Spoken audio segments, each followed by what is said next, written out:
on suppose que la maladie, elle a commencé là 6 à 10 ans déjà. Oh! Avant, le médecin va avoir tendance à donner une médication pour l'humeur à ce moment-là, un antidépressif. Oui. Okay? À ce niveau-là, il faut faire bien attention pour les proches aidants de surveiller les impacts de la médication parce que la chimie qui est donnée au cerveau quand on a la maladie d'Alzheimer, ça ne répond pas toujours à l'effet escompté. Compris. Okay? Alors, il faut être bien attentif à ça. Alors, bonjour tout le monde. Mon nom est Louis Sirois, je suis le chef de la direction de Vis-à-Vis. Nous sommes, pour le moment, en train de mettre sur pied une nouvelle série qui va toucher principalement, celle-ci, sur les troubles neurocognitifs, les démences, et principalement sur la maladie d'Alzheimer. Nous avons avec nous Luc Armand, qui est spécialisé en la matière depuis maintenant 14 ans. Luc, explique-nous un peu ton cheminement dans ce monde d'Alzheimer, comment tu aides les familles et autres avec cette situation problématique mondiale. Oui, effectivement. Bien, merci, Louis.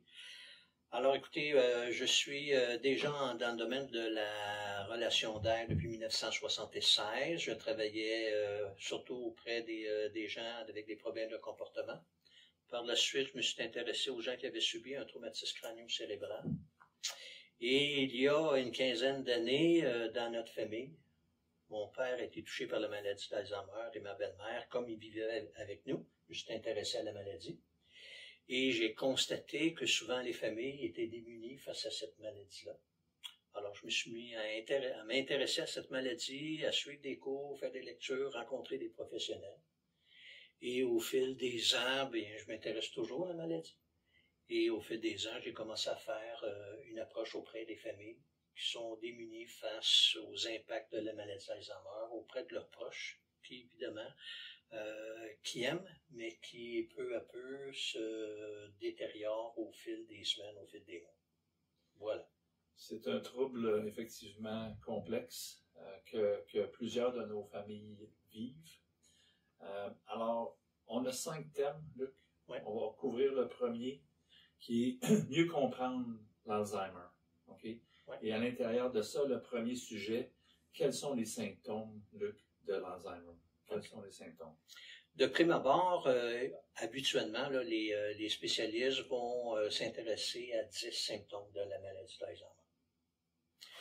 Il est important, je veux souligner qu'il est important d'aller chercher un diagnostic médical parce qu'il y a des maladies qui ont sensiblement les mêmes symptômes ou qui se rapprochent, mais qui se soignent ou qui ont une possibilité de traitement. Alors, c'est trop facile à dire, c'est l'Alzheimer sans avoir de diagnostic médical. Oui. Okay. Alors, lorsqu'on constate que la personne, de un, commence à avoir des trous de mémoire, habituellement, l'Alzheimer, c'est des trous de mémoire. J'entends souvent parler des trous de mémoire, moi aussi j'en ai. Mais les trous de mémoire, l'Alzheimer, c'est fréquent. Ça devient quotidien. Et c'est sur des aspects de la vie courante, très souvent.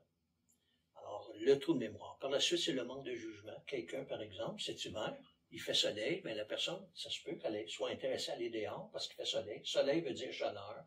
Donc, une personne qui a l'Alzheimer pourrait sortir avec une petite veste au lieu de son manteau. OK. C'est l'autre aspect, c'est quelqu'un qui est désorienté dans le temps, l'espace. C'est-à-dire quel jour qu'on est, quelle heure qu'on est. Alors, l'hiver, la nuit commence à 4h15. Et l'été, la nuit commence à 9h15. Alors, si on veut amener la personne à dormir, et qu'il est 4h15, ça se peut que la personne avec la noirceur va faire le lien qu'on est déjà la nuit. Et ce qu'on remarque avec la progression de la maladie, c'est que ça se peut que la personne ne retrouve plus son chemin lorsqu'il est à l'extérieur, lorsqu'il va dans des lieux étrangers pour avoir de la misère à s'orienter. Okay.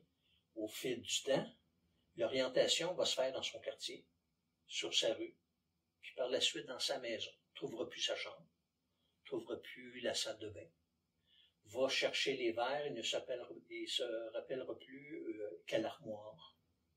Alors, la désorientation va s'aggraver au fil du temps. Tous les symptômes s'aggravent au fil du temps. Il n'y a pas de vitesse, il n'y a pas de rythme. Tout est laissé à chacun. Chaque personne qui est atteinte de la maladie d'Alzheimer est différente de l'une et l'autre. Compris. L'autre aspect qu'on constate, surtout pour les familles, c'est que la personne parvient difficilement à faire les activités de tous les jours. Alors, pour une personne, pour laver la vaisselle, essuyer la vaisselle, parfois, va s'arrêter durant l'activité et va se demander maintenant comment on fait pour reprendre l'activité. Comment on fait pour essuyer une assiette? Comment ça se fait qu'il y a de l'eau dans le bassin? Qu'est-ce qu'il y a dans le bassin? Alors, des activités courantes, vous et moi, on fait la vaisselle les yeux fermés. On peut parler pendant ce temps-là, écouter de la musique, écouter. Une personne qui est atteinte de la maladie d'Alzheimer, ça va être une personne qui va avoir de plus en plus de difficultés à faire deux choses à la fois. Ça va être une chose à la fois. Et avec le temps, laissée elle-même, l'activité va cesser. Ça en est un autre aspect. L'autre aspect, c'est possiblement un changement dans sa personnalité, changement d'humeur. Alors, c'est une personne qui peut devenir colérique, ce qu'elle n'était pas avant. C'est une personne qui peut devenir très passive, ce qu'elle n'était pas avant. Ce qu'on remarque aussi, ça peut accentuer les traits de personnalité d'une personne.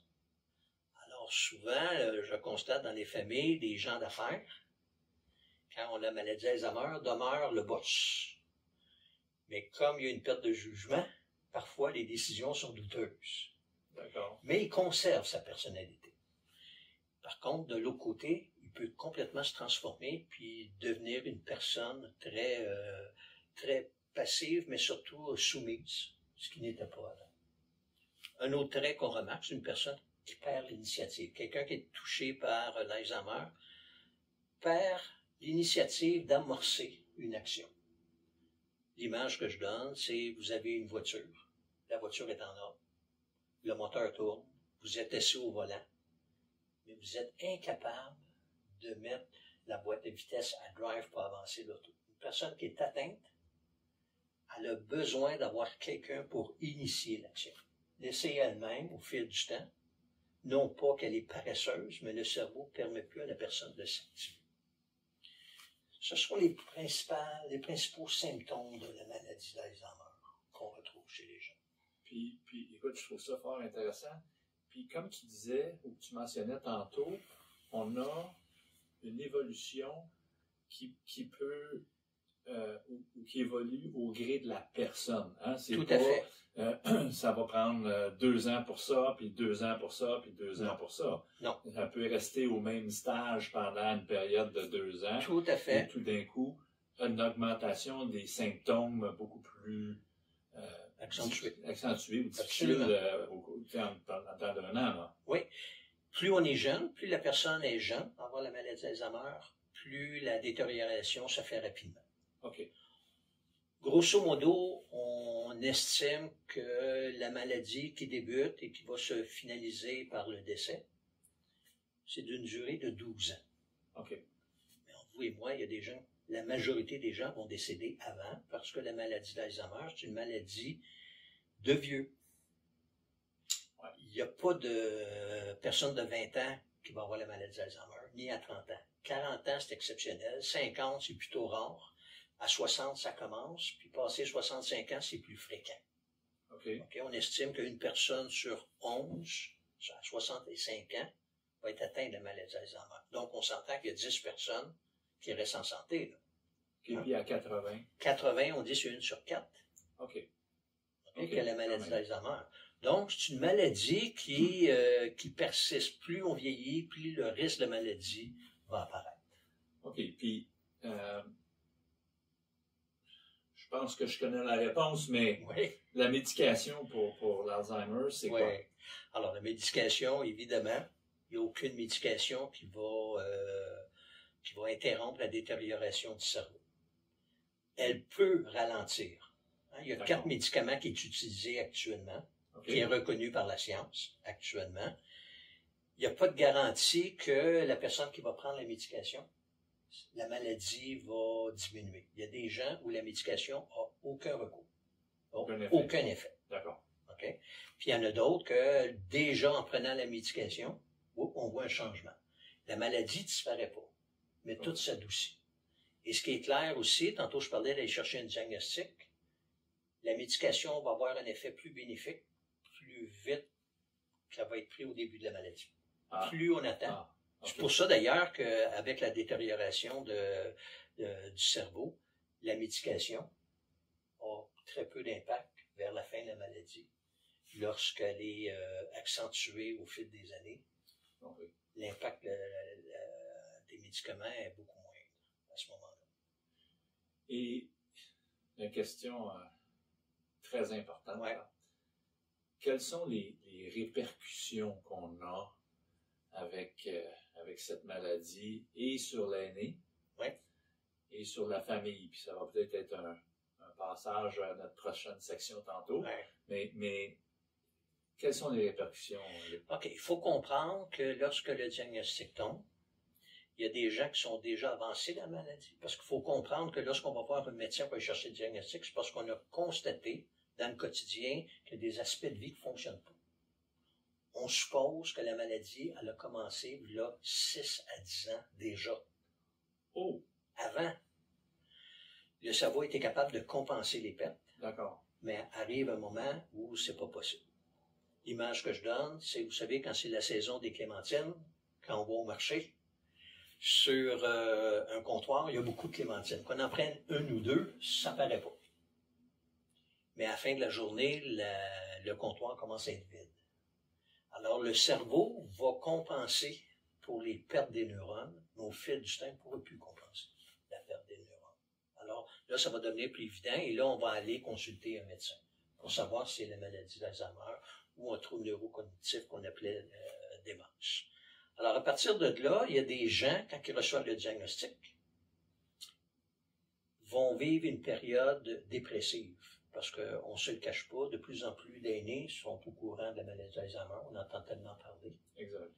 Alors, ils savent vers où ils s'en vont. Et là, ils vont tomber dans une phase dépressive.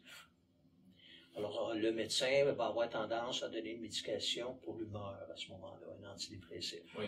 Okay? À ce niveau-là, il faut faire bien attention pour les proches aidants de surveiller les impacts de la médication parce que la chimie qui est donnée au cerveau, quand on a la maladie d'Alzheimer, ça ne répond pas toujours à l'effet escompté. Compris. Okay? Alors, il faut être bien attentif à ce moment-là, il faut en parler au médecin à ce moment-là. Pour plusieurs autres, ben, ça va être, ils ne sont pas conscients qu'ils ont la maladie d'Alzheimer. Alors, eux, la vie continue. Mais pour les proches aidants, eux, ils vont subir, il y a le choc émotif.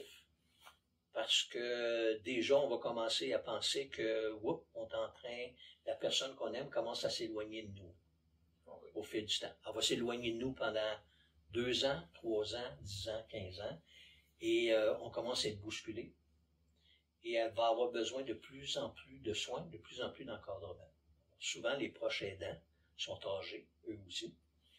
Ou bien c'est les enfants du couple qui vont être proches, mais les enfants du couple continuent à avoir leurs obligations quotidiennes.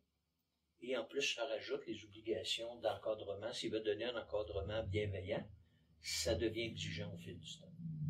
Parce que je me rappelle de la situation avec mon papa lorsque je suis rentré dans sa cuisine, puis j'ai vu la quantité de petits post-it jaunes qui avaient augmenté dans les portes, sur la table. Ouais. Il trouve toujours un truc pour essayer de se rappeler de se rappeler.